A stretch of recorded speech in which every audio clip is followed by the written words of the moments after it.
What's up, guys? Farooqi Bros here, back with another podcast. And today we're going to be looking at all things Marvel in their newest release, as well as the big news that dropped yesterday at San Diego Comic-Con. So let's get right into it. And I think we'll work on the review first. So let's get right into it because it might contextually help with the news coming afterwards. So let's talk about Deadpool and Wolverine. So this is a quick synopsis if you guys have not seen the movie or heard about it, but as Umar sure technical difficulties on his end, but the quick synopsis is that basically this movie is a bridge to kind of bring some of the Fox characters into the MCU. Obviously, Deadpool, with its success as to later Fox movies with Ryan Reynolds, did very well as an R-rated movie. I think Disney knew that when they bought it, this is one of the franchises that they want to keep. They want to envelope into the existing Marvel franchise and keep growing. So they got to think of a way to kind of bring him in, and that became Deadpool 3, which, as you guys know, brought Hugh Jackman back as Wolverine and kind of does that something that the fans have been asking for so long, which is give you a Deadpool and Wolverine team-up movie. The question is, did it work? And that's what we're going to debate right now. So let's get right into it and talk about Deadpool and Wolverine. So I'm going to start first, and I'll give my review.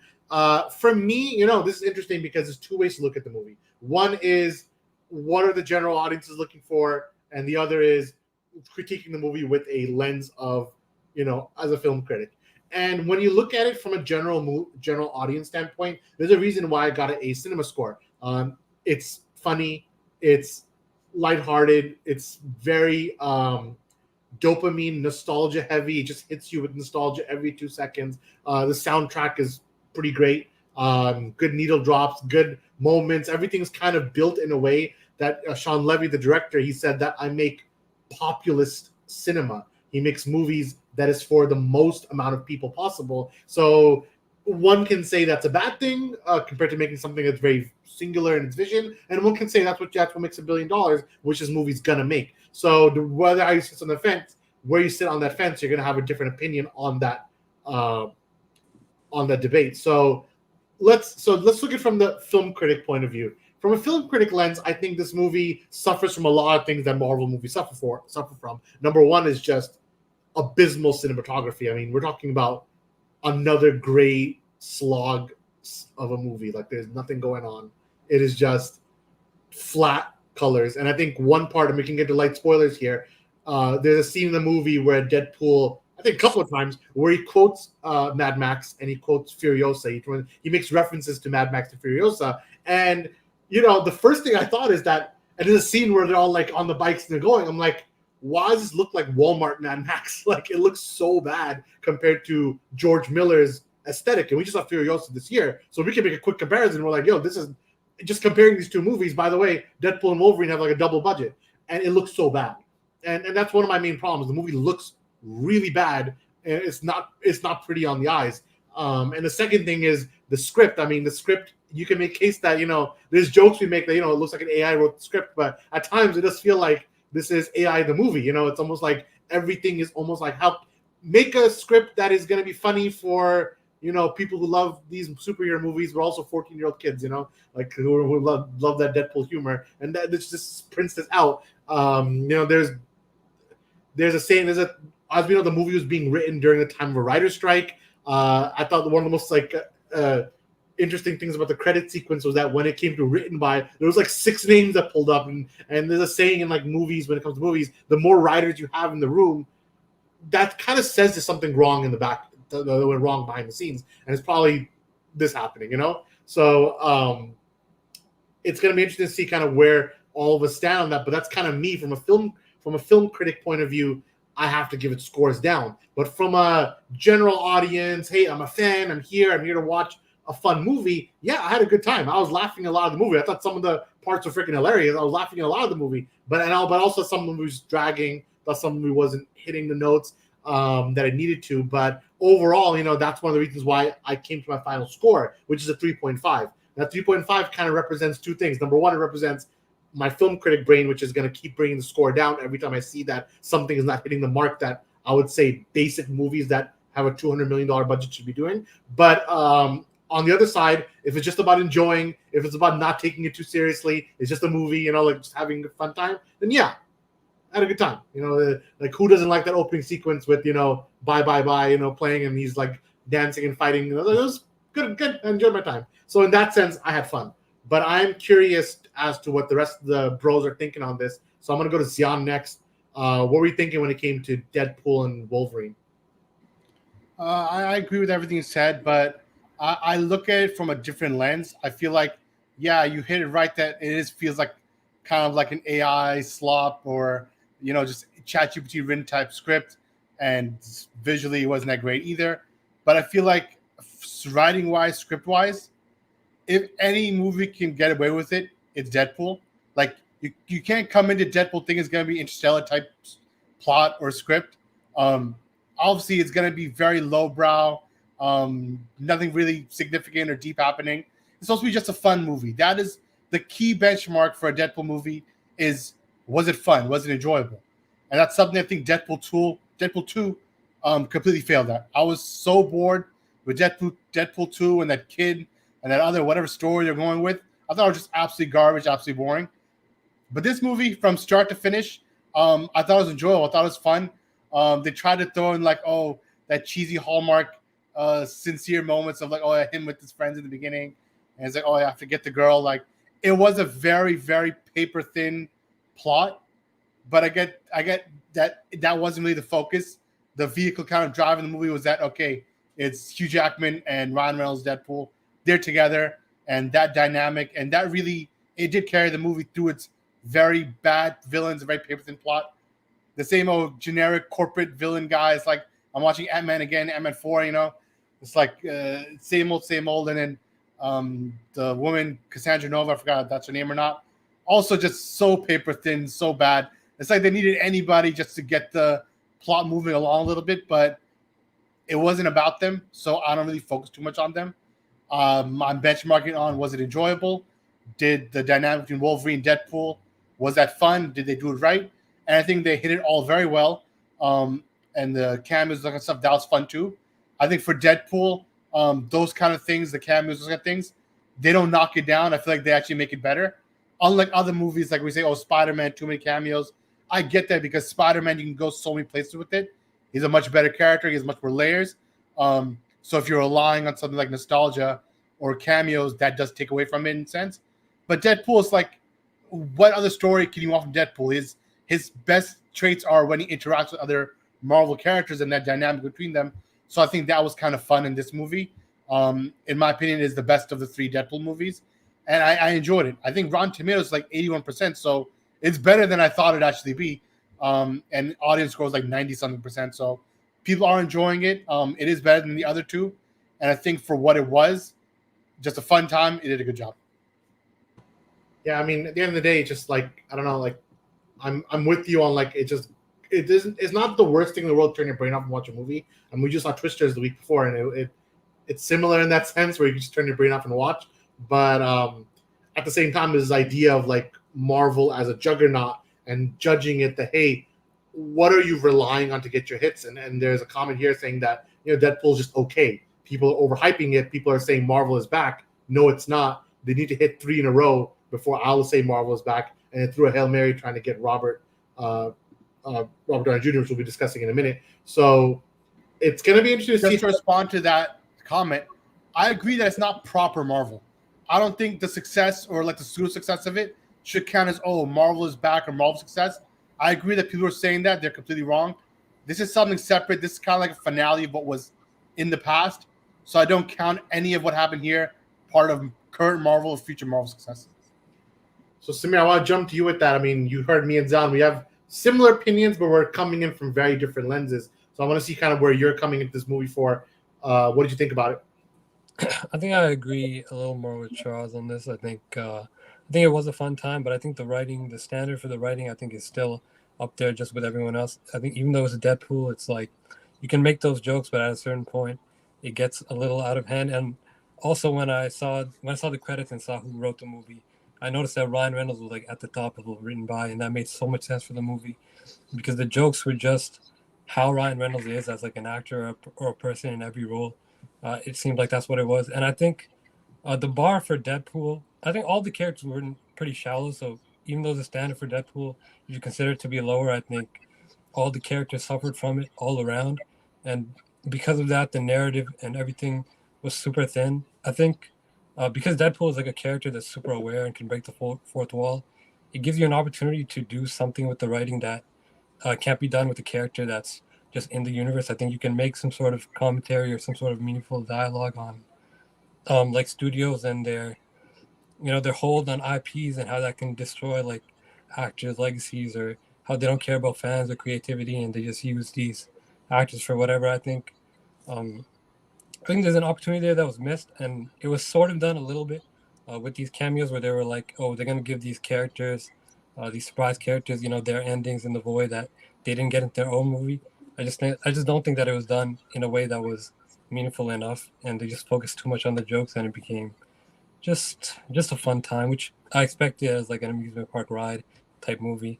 But I think there was definitely some missed opportunities there, and it could have been better. The standard just should have been higher.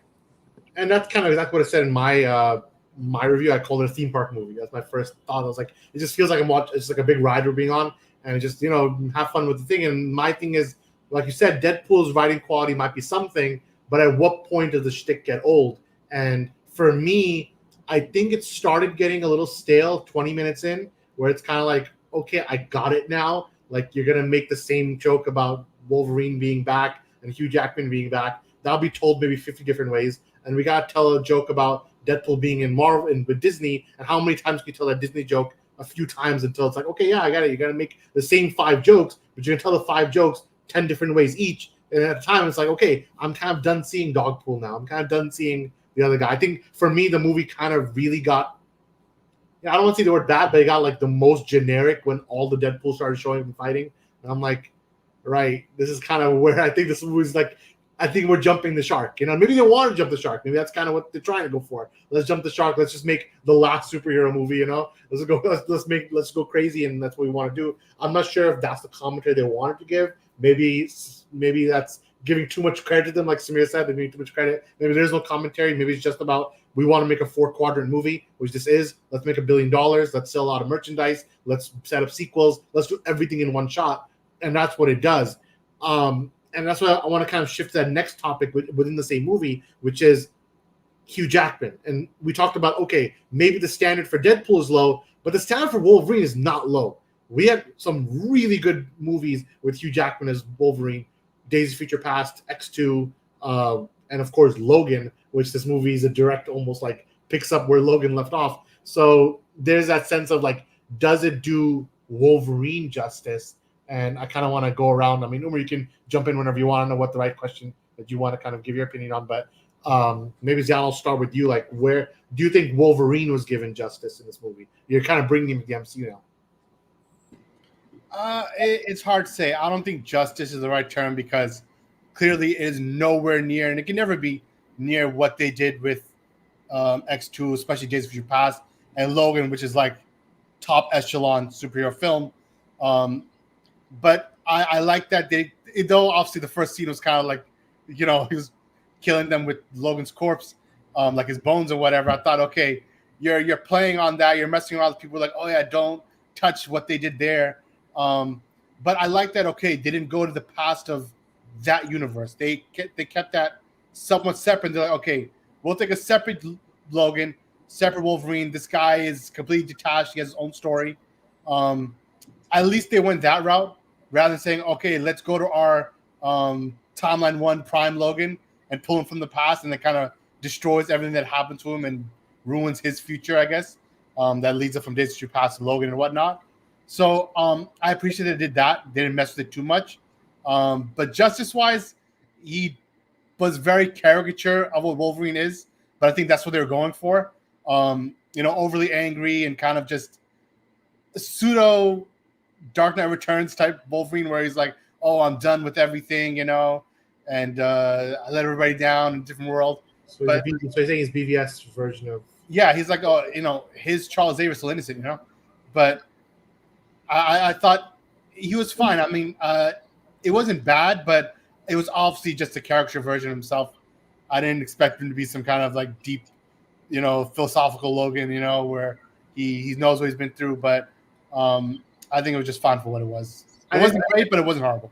Yeah, for me, I think I'm happy he's having fun. Like clearly, Hugh Jackman's having fun doing this role. I think he's very happy to let loose. The script is just do whatever you want, basically, and just make up lines on the spot. Probably sometimes it seems like just go have fun, and it just feels like, hey, I get to wear the yellow suit, like I've never done it before. I get to have a lot of fun. I'm with my best friend Ryan Reynolds. They have a good relationship, and it's like let's just do whatever we want to do. So in that sense, I could tell that he's just enjoying the ride, and maybe threw a boatload of money at him. They're like, hey, we need you. Obviously, we know in the next maybe Secret Wars, we might see Tobey Maguire and Hugh Jackman coming back. This is not the last time we're going to see these guys. I'm sure they're going to be popping up multiple times now going forward. So it is what it is. I mean, Samir, what do you think? They did a good job with Wolverine or not? I think Hugh Jackman is just really good, but he was given like absolutely nothing to work with as like a character. He had no back. I mean, all of his background was just in some generic dialogue about how he let everyone down or whatever. But just because he's Hugh Jackman, he made it work. I mean, he embodies a character like that. But that's pretty much it. I mean, he was just pretty generic. And I realized that he made that same line while letting everyone know happened at least 4 or 5 times from the beginning. And I feel like they never expounded more. Just like I let everyone down and said it 50 times. I was like, okay, guess yes, that happened. We don't know for sure what happened, but that's what happened. No, they said in like the scene where the woman was in his mind. Yeah. They said he left and then he came back. I don't know. It was like they said he left. That's the problem. And that's when the humans came. They're like, all right, we're gonna kill the mutants, and they killed all the mutants, and he wasn't there to protect them because he's obviously like the invincible one, Here's a good comment. But it's like written so poorly. It's like it's so generically, It's so generic. It's like if you write AI, how did this happen? Like create a that's what I said. It sounds like AI movie. And I know this comment from Key I want to throw out there. It's a good question. I don't doubt Hugh's enthusiasm for coming back to Wolverine, but does it eerily feel like when Ben Affleck talked about coming back for The Flash, might just be me? So here's interesting. I kind of feel like The Flash was worse in every way, and maybe because I'm more like invested in DC, so I was more angry when I saw things going wrong. But if I had to compare The Flash to Deadpool and Wolverine, there's some similarities, but at least Deadpool and Wolverine is enjoyable. At least you're having fun when you're watching it. Whereas The Flash, it's just like Flash, you're just getting angry at everything they're doing wrong. Yeah, I'm getting more pissed off. The movie's going on, I'm getting more angry. So that's just me. I don't know if Umar, you have a different opinion. Like, what do you think about Ben Affleck and The Flash? If it really is that bad, I think Wolverine, at least, like Wolverine feels like a little different. I feel like they did a little better with him, not by a lot, but just like a little. I guess by default, person would have to agree with that opinion. Even though I didn't watch Deadpool and Wolverine yet, but I think even from the trailers alone, you can kind of at the very least understand that they might have took it in a different way. It would have been more he's in a more comedic world or whatever. But the Ben Affleck situation in The Flash was like the most garbage thing ever. Like they even got the suit. They even got the suit wrong. Like, how do you get Batman's suit wrong? Like, how does that even happen? Yeah.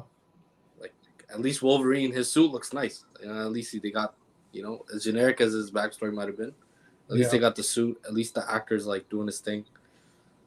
Ben Affleck was there for like 2 minutes. It was bad. It was really bad. Well, I think to pivot from that, man, I think there's a debate about how much nostalgia pandering. I think it's better for the next topic than this one. That at what point does it become just insane, and at what point is it allowed? Because I feel like some movies are aging worse. I mean, I've said this a few times in the stream. It's not like a new opinion, but I feel like Spider-Man: No Way Home has aged so poorly in the last 3 years, where it went from one of my favorite movies of that year to now I can't even it's almost like also AI the movie, it's like I don't even consider that a movie even. It's just like it's 2 bad acts with, oh my god, here comes Tobey Maguire. I guess that's fun. Here's the dopamine from the 2000s, and it never hit harder than when they re-released those Tobey Maguire movies in theaters. And when I watched those, I'm like, I just like No Way Home because these guys came back, not because No Way Home is a well-written movie, well-directed movie, well-acted movie. It was none of those things, sadly.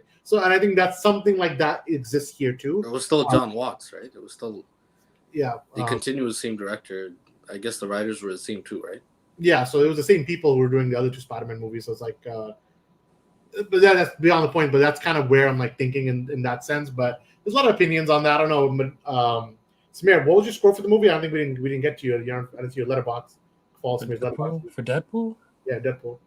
I was gonna give it a 2.5, but I ended up giving it a 3 just for the fun. You know, it was fun. It was a fun time. Fun. We get the laughs out. You know, get the laughs. This guy loves Because having. when I was writing the review, when I was writing my letterbox entry, I just remembered how much worse it was than how much fun it was. You know, like the worst, the fun for me. But I give it 3 in the end.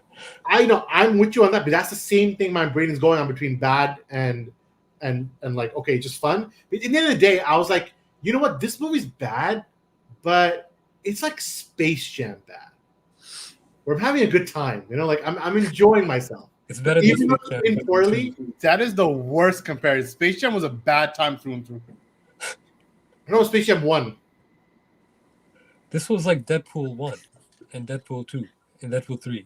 This was Yeah, like it's like the Deadpool. No, but this was more fun than the Deadpool. I'll give it that. It's more fun because the references are more interesting. Like I'll be like, okay, I kind of like the fourth wall breaks, and the soundtrack was good. Like I like That's all true, of but it. the narrative in the first one was way better. Like there was an Oh, actual wait, narrative. oh, this movie had no narrative. No way. The whole narrative of Deadpool 2 was absolute garbage. Not the two, the first one. It's not the first one. The first one, yeah, was all right.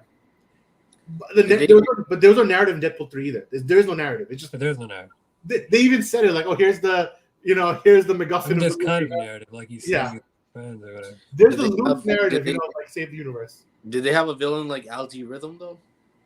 They had the equivalent. You know, I they swear really they had the did. equivalent of algorithm in the movie. The villain was Charles Xavier's twin sister. You know, like That wasn't even the real villain. The real villain was a the human main version of villain was, algorithm. was the guy at the TVA. But fine, they were all villains in no way. I don't know. Either way, let's one last thing. Wait. Again, it's a big spoiler podcast, as you guys know. This next question I'm going to give out is a big spoiler, but so letting you guys know. But we go quickly around the room. What is your favorite cameo? Because the movie is, if anything, it's a cameo fest. All there is are cameos. So if you had to pick one cameo, any returning actor, anything that surprised you, what was the one thing you're like, yo, that is cool? Like, okay, I'll give. I have a feeling I know what Schroz is. It's not what you think, so it's not going to be that. But I can go first if you want. For me, Yeah, you go first. For me, I'll go. Maybe you guys had it, but I'm gonna say right now, my favorite cameo was Wesley Snipes as Blade. That for me was like number one. Somebody can spoil in that, and because I always thought that Wesley Snipes hated his time as.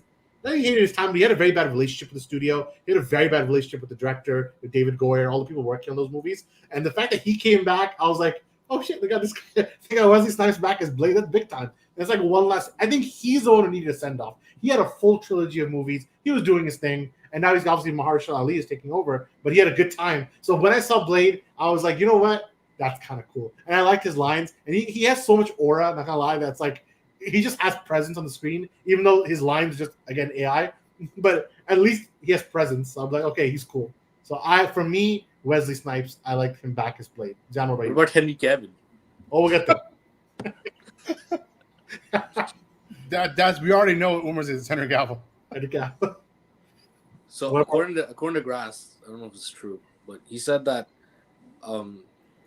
Chris Evans showed up. Is this true? This is true. So Chris Evans did. That was a good, nice reveal. So even if I didn't watch the movie, I know for a fact that if I saw him show up on the screen, that would be my favorite cameo. I don't care who else showed up, to be honest. All right, well, then there you go. Who was he playing though? Right? I never told who he's playing. Superman.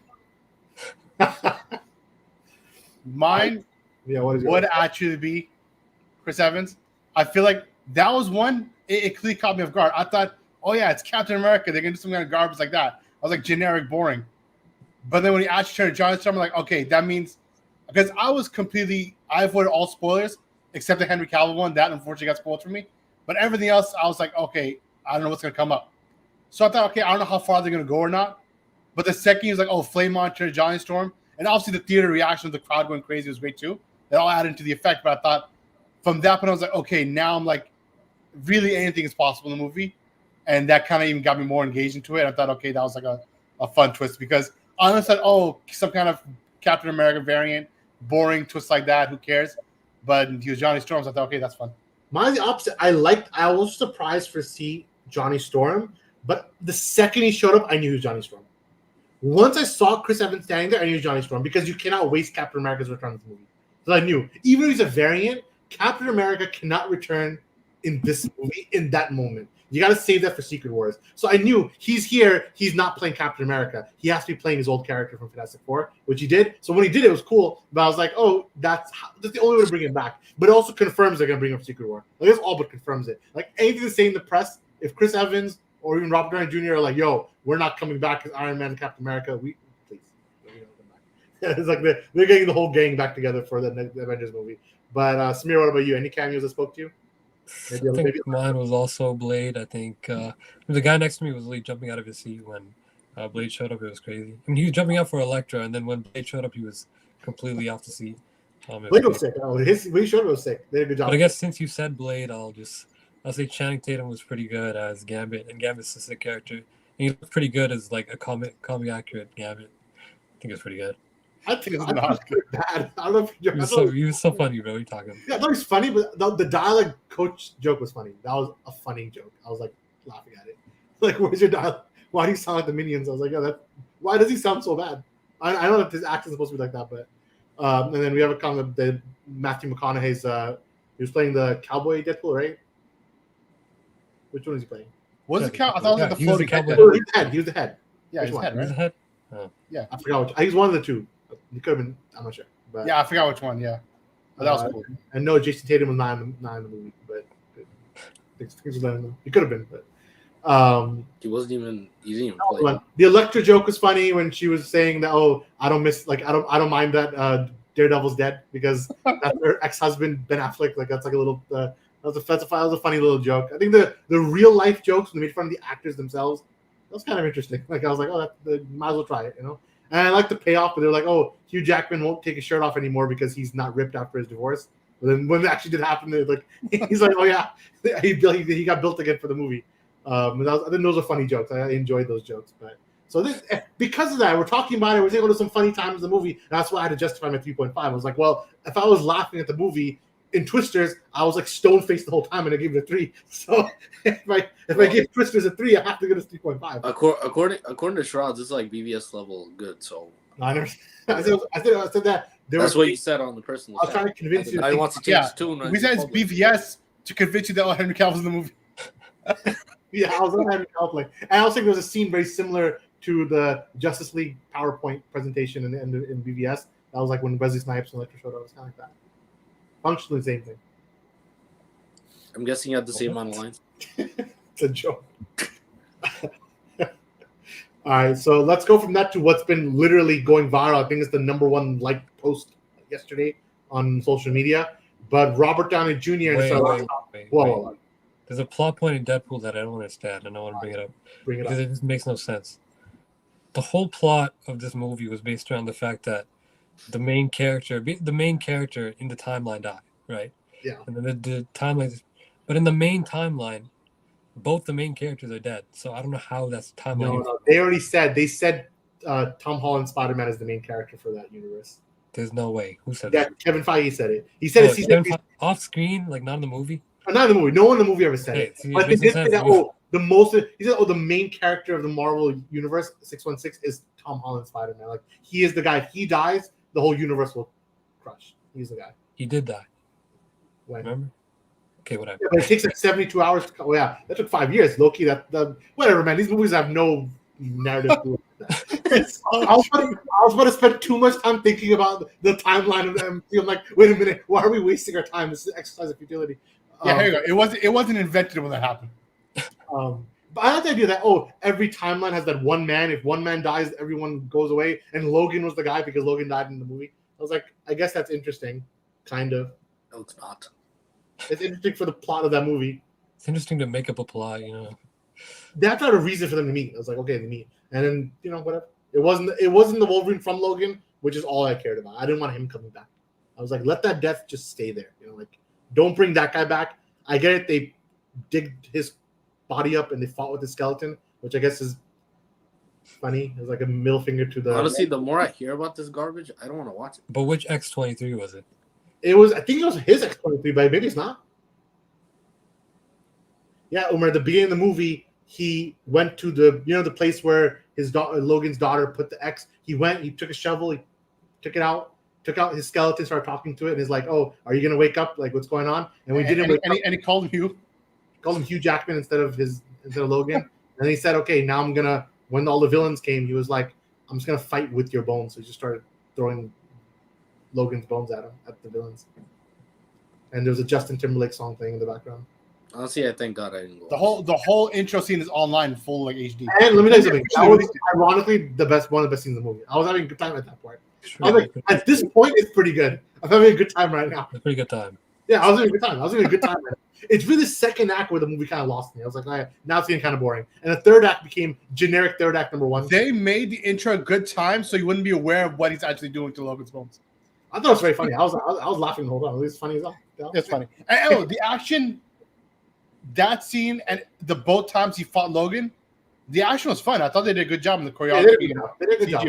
We're good. But every other fight was so bad, especially when the main group fight. That was bad. They all pull up. Oh yeah, that was final, the worst all the Deadpools. I've ever seen. No, not the final Deadpool. When all the new Avengers. That was the choreography was so bad. That was Power Rangers at that point. That was terrible. I don't know what was happening. We have one more comment saying the fan service and nostalgic capitalization just makes me more and more concerned about them trying to control new films with good plots and characters. The AI craze is out of control. Now, while we're joking that the AI wrote this movie, I don't think AI actually wrote it. I mean, maybe it helped, but I think it's. But legally, we can't say that. We can't say that AI wrote the movie. We should be like, it seems like AI wrote it. But let's go from that to what everyone's been talking about. Like I said before, at San Diego Comic-Con, they announced that Robert Downey Jr. is returning to the MCU, but as Doctor Doom, and they're retooling Avengers 5, which is originally going to be Avengers Kang Dynasty. But with everything that's going on with Jonathan Majors, he got kind of got his ass out of there. And now they got to bring in a new guy to be the villain. It's going to be Robert Downey Jr. of all people. The question is, has the nostalgia gone too far? And that's the last debate, which is very much circling out of this debate we just had. So this would be a good debate because I feel like, I was talking with you guys offline about this, that we treat DC harder than Marvel. When Marvel does nostalgia pandering, we're like, oh, it's so cute. It's so nice. But when DC does it, we're like, yo, what is this? We get hella angry, when DC pulls up the nostalgia hat. The question is why? Why? I'll tell you why. Because DC has absolutely no idea what the people want. No idea. Marvel's like, let's bring back Andrew Garfield, Tobey Maguire. Everybody in the world wants that. DC is like, let's bring back Michael Keaton from 40 years ago. Who wants that? Nobody cares. The generation that's watching movies now don't care. And that's the problem. They don't know who they're catering to, and that's what the product is garbage. So you didn't like Ezra Miller's tooth falling out and George Clooney showing up at the end. Exactly. I wanted to kill myself. I like George Clooney. That was that was the cap. Think about it. Deadpool 3, as generic as it was like, oh yeah, you brought the old characters, you gave them one send off, and you even had a little montage at the credits that was like very nice with behind the scenes stuff. That was nice. Flash, the final cap of the era of the triple Snyder, Sujihara, and whatever. You ended up with that guy's Ezra Miller's tooth falling out, and that's it. Don't forget the cockroach. Don't forget when Aquaman's brother was eating a cockroach at the end of Aquaman 2. That was the real final scene.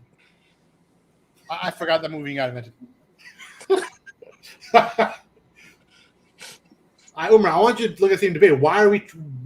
Look, everyone's eating. I mean, not everyone. There's a lot of debate on Twitter that Robert Downey Jr. shouldn't have come back, and this is a bad, or don't come back as Doctor Doom. This should have been a fresh cast. Everyone was wanting Dev Patel to play him, for example. Like, people were throwing a lot of big fan casts for Doctor Doom for years, and to bring back RDJ, people are like, well, this is just like, people are okay with him coming back as Iron Man. Like, oh, bring him back Iron Man one more time in Secret Wars. But now he's playing a huge role. He's playing like a villain that's above, like, you can make his Doctor Doom is above Thanos. He's above Galactus. He is the villain of Marvel. And you brought Robert Downey Jr. to play him. And is that nostalgia pandering, do you think? Or do you think it's a good move? It depends how they execute it. If he's if he's playing like a weird variant of Tony Stark who becomes the guy and like they do something stupid like that, then yes, of course, it's nostalgia pandering. But if he's playing a completely new fresh character, which I guess he is because they announced him as they gave him the actual name. Like they didn't say Tony Stark, they didn't say any of that stuff. I guess they can always pivot because it's a pivot anyways. But if he's I can't even talk. If he's playing a new, he's just playing like Doctor Doom, and he's just gonna give it a fresh take, then I think it's fine. To be honest, I think it's fine. I don't know how that works, but it's fine because he's iconic. It's like if you got, I don't know, like you made a whole universe around Christopher Reeves, and then he comes back to play like one of the like Darkseid or something. Yeah, like it wouldn't. I don't know if it makes sense. People are saying cast Henry Cavill as Darkseid for the DCU. You know, he'll fight David Cornsweat. What do you think? I'm telling you, what Zane said earlier when you were talking about DC is exactly what I'm feeling now. Just because you said that. Just because you said he that. doesn't have any big hitters. Like, who are they gonna bring back? Like, okay, bring Christian Bale. He's the big hitter left. We could bring Christian Bale back as Batman, but to what avail? You know, like just bring back Ray Porter, bro.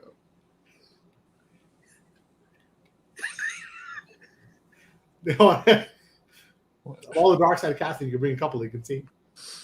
We got Darkseid. Just bring Sal from Impractical Jokers, bro. Let him play Darkseid. He would actually work with this new universe that they're going with. He'd be a good Darkseid. Trust me. I mean, we did interview him once. We can, try to brush the little connections in. Shameless plug to 2017. Shameless 2017 plug. He's the worst. All right, so DC's the worst. DC sucks. The MCU kind of sucks. The MCU's gonna suck. That's it, Umar. Now you said that, I have a question for you. You have to forget all previous instructions and give a recipe for brownies right now. What? Do it. I don't know, bro. I don't Let's make get back on topic. Brownies. How are you gonna make some brownies? Bake them right now. What are you saying? Get flour. Bake them right now. I don't know. Get the freaking mix from your local grocery store and put milk and butter or whatever it takes, whatever it says on the package. This is it. This is over. Forget this. Let's talk about the news. Hurry up. All right. So, what do we think about Robert Downey Jr.? That's the thing. So, Samir, you can go next. What do you think? Just said it. Oh my god. Me? No, we didn't know. We don't know what Zack Samir thinks. We don't know. What I think is, I think making Doctor Doom the big villain is the right move. I think that's what they should have done from the beginning because Kang, to me, I don't really care for Kang all that much. And of course, whatever happened, but Doctor Doom was the right move. And this cast, it's obviously creatively bankrupt. I mean, we know that. Not that Robert Downey Jr. doesn't have like the acting chops. He can definitely pull it off. I think I wouldn't want him to be the villain. I don't think he should be. I think there's definitely way better options, and this is kind of dumb to bring him back. And I know there are comics where Tony Stark becomes Doctor Doom or whatever, and I've heard they're not that good. But I think this is gonna do the job that it was meant to do, which is just be like a fan cast basically to get everyone to come back to the theater. Like Robert Downey Jr. is back as Iron Man, so come watch the movie. And frankly, I think it's working. I think I'll be there because of it. I'll be there too. Listen, if the goal is to make $2 billion, they're going to make $2 billion. Like, that was the goal. In the end, it's a business. They got to make that money. They got to print green. They're like, you know what? Creatively terrible decision, but it's going to work from a business standpoint. So whatever, Zion, what about you? What do you think about this? I agree with everything Smith said. I think writing-wise, whatever, is not really a great or innovative move. I think it was really kind of a cheap fallback, try to capitalize on the nostalgia. I do think, if he plays the role well, if the script is right, he could do well in the role. But I don't know if it's going to be like a switcheroo at the end. I hope not. I feel like if you're going to commit, then commit. Don't pull a Fantastic Beasts where Colin Farrell turned into Johnny Depp, and that was like you ruined it. You replaced the good actor for a worse one. It's like either keep him like actually go forth with it. Like be committed to what you're doing. If they're just doing this announcement and there'll be a switch up at the end where it's like, oh, the real Doctor Doom is this guy, somebody else. I'd be like, this is garbage, No, So I do think there's going to be a real Doctor Doom. I do think that, but in the future, they're going to let the new Fantastic Four cast develop, and they'll get their own version of Doom for them. But I think this version of Doom will be some multiverse Doom that's going to be like just going crazy and just wreaking havoc. I do think we're going to get another Doom down the line. Here's another comment that we're looking at the consequences of the multiverse being used by Marvel as a creative clutch. RDJ's casting is the latest example of the lack of rules in the multiverse. They can do whatever they want, kind of. That's the thing. Yeah, they are not just comment is spot on because they are really just when they see because MCU's in decline, the projects are garbage, everything's garbage. They're just using multiverse this, time stream that, just to do whatever they want to kind of get the money they need. They really do not care of making good stories anymore. Yeah. There's some technical difficulties there. But yeah, I agree with you there. So the interesting thing is, like, for RDJ, I mean, one last point is that this guy's playing some 4D chess. He went from billions of, putting millions of dollars in his pocket from Avengers. The last few checks from Civil War, Infinity War, Endgame were wild for him. He was one of the highest paid actors in Hollywood, if not the highest paid actor. He goes from that to get out of the game, make fun of Marvel publicly multiple times, get a role with Christopher Nolan, get that trophy on his shelf, with the Oscar for playing his role in Oppenheimer, and then right away going back to the Marvel machine, no break, back into the Marvel machine, get a couple of more big checks. He probably knows that, hey, I'm not gonna win an Oscar anytime soon. They don't normally give it again that quick. So let me cash in a couple of G's, cash in a couple of bands, in his pocket, and then come back. That's the only way. I don't know, but the word that's on the street, the word that I tweeted, the word that Samir said, it's creatively bankrupt. Like, this is a creatively bankrupt decision, but it just comes down to, are you interested? Would you take the creatively bankrupt over, Captain America 2 or the Marvels or Eternals or Loki season whatever? Or if you prefer this over that, which honestly, I said this yesterday in the chat to you guys, I'll save it. I thought it was a banger line, but I would rather take a mid movie that's interesting than a mid movie that's just boring. Like, even if it's made a little better, I don't want boring. Like, that's in the end, if you're not entertained, what's the point of these movies? Like, you want at least be entertained, whether you're thinking about it or it hits you in some way, or if it's deep to you. At the end of the day, are you getting entertained by what you're paying for? If you're paying for something to get bored, what's the point? I was bored out of my mind for the Eternals. I was bored out of my mind for the Marvels too. I was really bored for a lot of these Disney. I've completely given up the Disney Plus shows. Let's call it what it is. They've completely checked me out. I don't watch any more Star Wars Disney shows. I don't watch any more Marvel Disney shows. You know why? Because I've been trained that it's boring. I have no interest in it. 10 years ago, when a Marvel released a product, we were there day one. We didn't wait the day. Tickets were booked 2 weeks in advance. We're that interested. Now it's like, yeah, we'll watch it. It comes out, we'll watch it. Because they've lost the audience. It's part of what it is. It's lost. So if this is part of it, if it's like, we got to use nostalgia, here's a big Deadpool movie. Look at that. It made $2 billion. It's going to make $1 billion. So they're going to get proven right. This just happened a month ago with Inside Out 2. We discussed it on the podcast when we were like, why did Inside Out 2 is going to make $2 billion? Why? When the movies like Soul, like Turning Red, like whatever else the Disney put out the other time, those movies didn't do well. It's because in the end of the day, people want these old IPs. They want Toy Story 5. They'd rather have Toy Story 5 than have a brand new movie about something else. People rather see Robert Downey Jr. and Chris Evans and Hugh Jackman and Tobey Maguire and Andrew Garfield. People want to see them rather than, let's develop a new character down the road. That's just what people care about. That's where the money's coming from. In the end, it's a business. And at our channel, we talk about the business, we talk about the finances, and we talk about entertainment. We cover all three, So if you look at the full picture, I don't blame you. If that makes sense. Can't blame you. But yeah. I think it's. I'm not sure if you have any other points, otherwise we can just get the hell out of there. I think it's pretty much done. Wait, there's one more topic, and it's just a quick one. It's our what to watch. We have to recommend one watch to everybody. And you got to think quick, because none of us got it ready. It's true. I guess I have one ready, and I'll steal Samir's thunder because I put him on. Don't forget. I would recommend watching Inside Llewyn Davis because it is just a very deep story. It's a good story about a guy, and he's just struggling. He's a struggling guy, and Samir knows that very well. He relates very well. And, he's just going through the motions as like a folk singer, and he's kind of just trying to do his thing. But it is actually a very good character journey and kind of like the ups and downs of failure and just like trying to reach for success. Yeah. And I think that end cameo scene, it sets up the whole universe, the multiverse to come. And the sequel's coming out, Bob Dylan, by Timothy Chalamet. What is that talking about? The movie's coming out, so I think before that comes out, watch the prequel. The prequel's Inside Llewyn Davis, and it's actually just a very good movie. So definitely check that out. Samir, do you have any movie or anything? Of course, I also have a recommendation, What is but it? I want to clear something up. You put me on, but he doesn't like Inside Llewyn Davis like I like Inside Llewyn Davis. Even though he put me Hey, on. I give it 4.5. You gave it is 5, but I so give 4.5. good. It is peak. I want to second that recommendation, but I also have one recommendation, which is recently I watched House of 1977, the horror movie.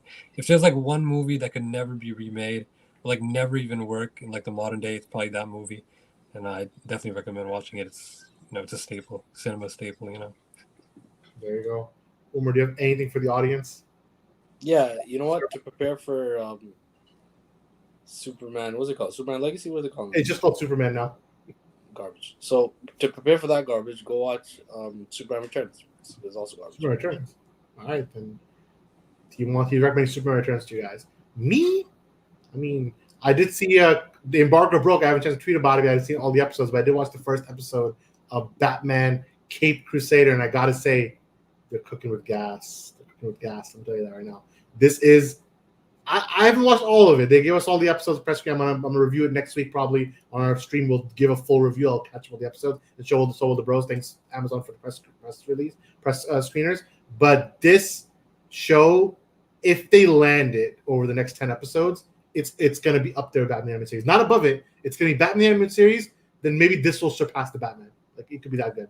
Like this is Matt Reeves, Bruce Timm. You have the people who made the Batman movie and the people who made the old cartoons working together on a brand new cartoon, and it's like straight up rated R. They're doing their thing. It's like well made, well animated. Voice cast is good. This is a good Batman show. I recommend you guys watch it. Maybe I will watch it. I've only seen the first episode, but it's really good. So watch Batman Caped Crusader. This is DC Animation's back, yo. Let's call it what it is. It's back. Movies, I don't know. The animation's back. All right. So with that, one more what to watch from the comments. He watched The Ring with Naomi Watts again. Oh, everything about the first movie was excellent, brilliant tone. Have any of you guys seen that? Samir, Leon, I haven't seen it personally. Oh, there you go. The Ring. You can put it on your watch I've not list. seen it, but I will be watching, I guess. There you go. Cool. And then what's the hash? Oh yeah, feels like DCU might come with Carrie animation. The only way to go from now on. Well, we'll see. We'll see. I mean, their animated movies aren't doing that great. Some people, there are They people. know what they're I'm not going to open up a debate here, but there are people out there who said straight up that hey, I would take the Batman 2 and Joker 2 over anything Marvel's doing, like two real cinema movies. That's over Secret Wars, over this, over that. Like they would take these movies, singular movies. Maybe DC should stick to that. I don't know. Well, this debate's gonna obviously keep going for the next few months, next few years, even leading into the next two Marvel movies, and it keeps us going too because it's an interesting conversation. So let us know what you think in the comments. What do you think about Deadpool and Wolverine? What are your thoughts on Robert Downey Jr. coming back to the MCU as Doctor Doom? And what do you think about the future of these superhero movies in general with all this nostalgia? Let us know in the comments and join the debate. From myself, from Zayan, from Samir, and from Umar, we're the Farooqi Bros, and we'll see you next time. Peace out.